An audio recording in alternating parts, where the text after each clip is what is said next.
Filho da Terra, tudo bom? Seja muito bem-vindo e muito bem-vinda a mais um vídeo.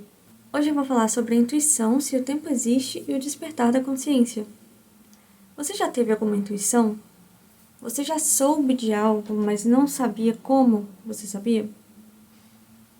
Eu queria deixar claro que esse vídeo é um vídeo teórico baseado nas minhas vivências e nas minhas experiências. Analisem, mas eu também espero que ele seja útil para você de alguma forma. A definição de intuição é a faculdade ou ato de perceber, discernir ou pressentir coisas, independentemente de raciocínio ou de análise. Ou seja, muitas vezes, para a gente chegar a alguma conclusão, a gente passa pelo processo de raciocínio, de análise, para aí você chegar na conclusão. Mas a intuição é como se esse processo não existisse. Você chega aqui, mas você não sabe como. Só que, na minha opinião, a meu ver, o que eu vim apresentar para vocês hoje é que, assim, de uma forma teórica, seria que a intuição, se ela for uma intuição real, bem interpretada, ela não é nada vaga, ela só parece ser. Você concorda que você é mais do que isso, do que a sua mente, do que o seu corpo? Você concorda que você sabe e processa de forma inconsciente muito mais do que a sua mente humana é capaz de fazer, de processar? O que acontece, a meu ver, é que a nossa consciência, o nosso eu superior, chamem como quiser, processa a informação e analisa a situação e chega a essa conclusão. Mas a nossa mente humana muitas vezes não tem toda essa informação no consciente. Porque a mente humana está muito atrelada a essa coisa da lógica limitada que a gente tem, porque a gente toma como possível somente o que a gente. A gente toma alguma coisa como possível baseado no conhecimento que a gente tem até hoje. Mas à medida que a gente for aumentando o nosso conhecimento, a nossa perspectiva vai ficar maior, mais ampla. E aí a gente vai começar a conseguir processar mais coisa, porque vai fazer sentido pra gente. Mas enquanto isso não acontece, acontece isso que a gente chama de intuição. Eu acredito que tem todo um mecanismo, uma análise, uma percepção, uma análise de dados mesmo, de fatos que a gente ainda ignora, vias que passam informações que a gente ainda não sabe nem da existência. E, inclusive, análise de probabilidades e tal, por trás do que a gente chama somente de intuição.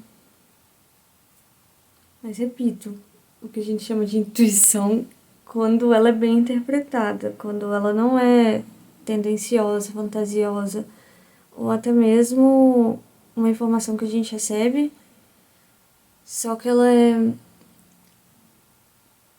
gerada de uma influência externa, podendo ser ela positiva ou negativa.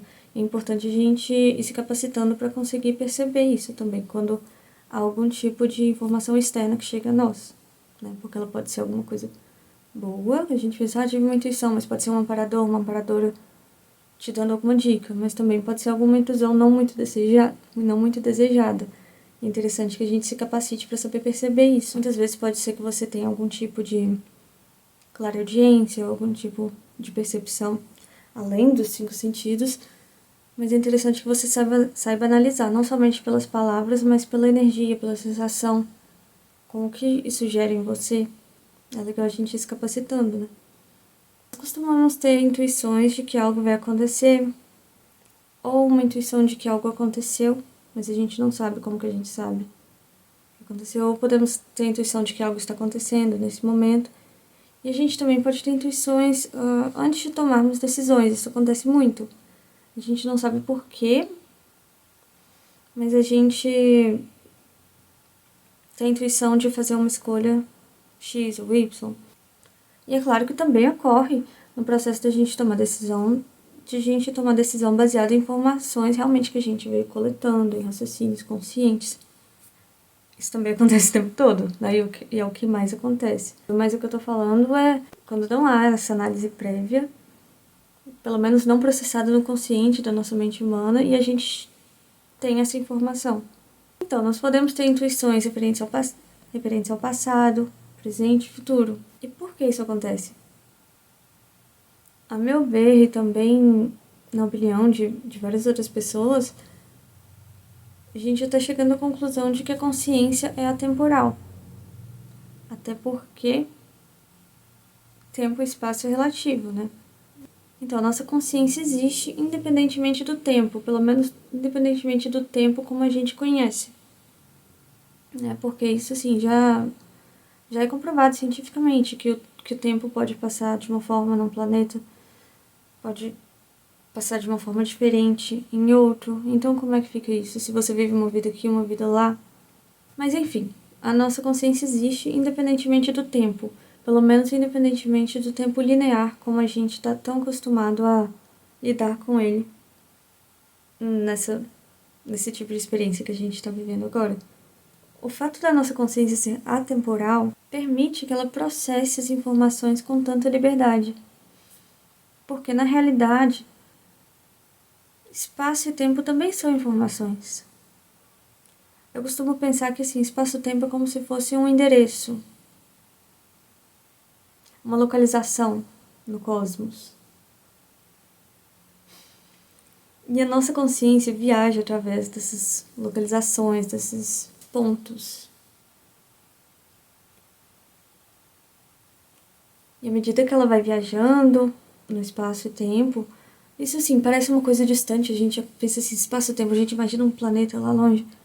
Mas não, cada momento é uma alteração que você está fazendo no tempo, no espaço, no tempo. Nosso planeta está viajando, o tempo está passando. Assim, a cada instante, a gente está tendo uma nova experiência. Só que como é tudo tão conectado, a gente tende a não perceber isso.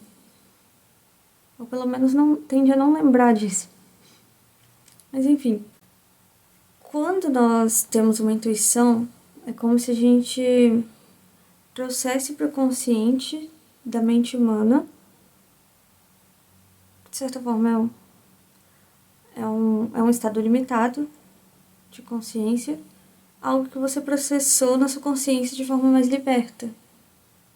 Que muita gente fala que é o eu superior, né? Quanto mais nós expandimos nossa consciência, mais nós percebemos que podemos ter lucidez sobre todo. Só que nesse tipo de experiência que a gente está vivendo, isso ocorre através de um processo, que é um processo de autolapidação. E para a gente perceber mais, a gente precisa se sutilizar.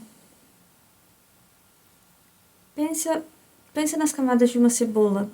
Quanto mais externa a camada, mais sutil.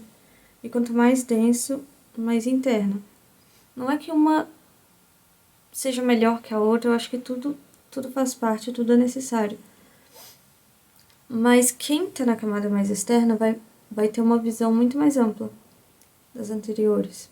E quem está numa camada mais externa vai ter uma mais interna, vai ter uma visão mais limitada.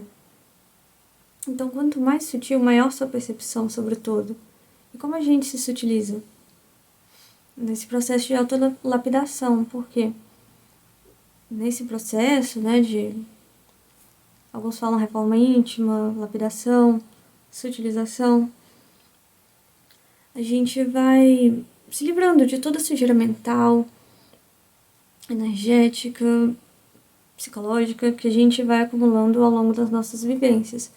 Não é que elas não sejam necessárias, porque eu acho até que é tudo isso que nos traz ao momento presente. A gente tem que valorizar. A gente aprende muito também. Só que chega um ponto que você já pode começar a selecionar o que te serve e o que não te serve. Porque muita coisa que a gente vem acumulando acaba que funciona como uma barreira para a gente perceber o mundo. Algumas coisas nos auxiliam, mas chega um ponto que certas coisas começam a te impedir que você veja muita coisa. Né? Então é necessário limpar toda essa sujeira mental que a gente vai acumulando para conseguir perceber ainda mais. E quando a gente limpa essa sujeira que é ao nosso redor, a gente começa a se manifestar de uma forma mais liberta, mais autêntica. E a gente também consegue ver o outro com mais clareza. Perceber o outro, tanto alguma pessoa tanto as pessoas com que você convive, até quem sabe seres que estão em outras dimensões, seres que vivem em outros planetas. Já que nós vamos nos livrando dessas ilusões, de toda essa questão do ego, do medo e etc., a gente percebe que a gente também pode ir contribuindo na jornada de outras consciências que também estão no processo, não importa o nível. Na verdade, a gente sempre pode fazer alguma coisa, a gente não precisa ficar esperando atingir nada, até porque não existe uma linha final, né? Enfim, o resultado disso tudo é um despertar para uma cocriação de uma nova realidade. Uma realidade mais lúcida, mais consciente, onde há mais respeito e empatia pelo próximo. E não é que as outras realidades vão parar de existir, eu acho que tudo tem sua razão de ser. Mas eu acredito que você, no estágio em que está, já tem vontade consciente de que quer evoluir. Porque quem já conseguiu perceber sabe que nós estamos todos conectados. E tudo que você faz ao próximo, sendo o próximo outra consciência, sendo o próximo meio ambiente, campo energético e tudo mais, tudo que você faz ao outro, você faz a si mesmo. Tudo que você emite vai retornar para você de alguma forma. Então, assim, vai acabar te afetando. Então, vamos fazer coisas boas. Nem que seja por egoísmo. Como diria o Saulo. Ele fala que mesmo que se fosse por egoísmo, se todo mundo fizesse bem ao próximo, a gente já estaria vivendo num lugar muito melhor, né? Então, por hoje é isso. Muito obrigada por assistir até aqui. Se você achou o conteúdo relevante, deixa o like, se inscreve no canal, que você não vai perder nenhuma notificação quando eu postar mais algum vídeo. Fiquem bem, até a próxima!